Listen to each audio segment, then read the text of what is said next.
এটা কখন ফিল করলাম, কিভাবে ফিল করলাম জানি না। কাজ করতে করতে আমার এখন মনে হয় না যে আমি এই পরিবারে জাস্ট কাজ করছি, একজন মডেল, একজন শুভেচ্ছা দূত, এরকম আমার কোনো কিছু মনে হয় না।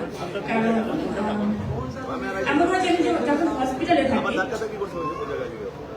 রিমার থেকে আমার প্রথম যখন আমি আমার এইসব কথা আমি কেন জানি ইমোশনাল কথাবার্তা বেশি হয়ে যায় আমার। কারণ আমাদের প্রোগ্রামটার নাম হচ্ছে আপনজন।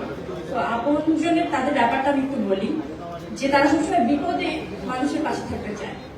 সমস্ত যখন মানুষ ভেঙে পড়ে তখন তাকে উঠাতে চায় যে না তুমি ভেঙে পড়ো না, তোমার পূজা যেভাবে বলে গেল, এই ধরনের আসলে ইমোশন আমার সাথে একটু বেশি হয়েছে রিমার্কের সাথে। যখন আমি প্রথম হালেনের সাথে সাইনটা করি তার পরপরই আসলে আমার নানু বা আমি দুজনেই অসুস্থ হয়ে হসপিটালে।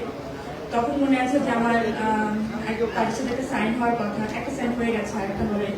তো ওই সময় হসপিটালে বসে আমি সাইনটা করলাম আর আমাকে এতগুলো টাকা পাঠিয়ে দিল যে তুমি টেনশন করো না, আমরা আপনজন, তুমি এইটা দিয়ে বিল দাও। মানে এই ধরনের বিষয়টা আসলে তাদের মধ্যে যে থাকে, উনি আমি জানি না আমাদের চেয়ারম্যান স্যারের কি হয় যে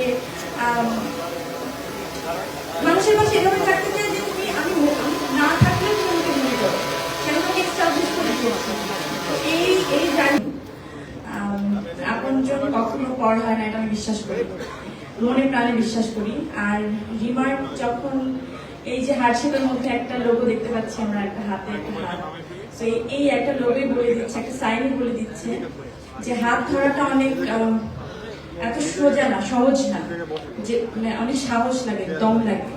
তো ব্যবসায়ীরা আসলে সবাই এইভাবে ছোট ছোট ক্ষুদ্র ক্ষুদ্র ব্যবসায়ীকে বা উদ্যোক্তা যারা আছেন তাদেরকে হাত ধরার এই যে স্বপ্নটা বা হাত ধরাটা, এটা আসলে অনেক সাহস নিয়ে রিমার আপনজন শুরু করেছে।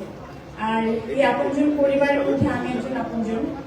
তার কারণ হচ্ছে আমি তো প্রথমে জয়েন করেছিলাম শুধু একজন শুভেচ্ছা দূত হিসেবে, তারপরে আমার মনে হলো যে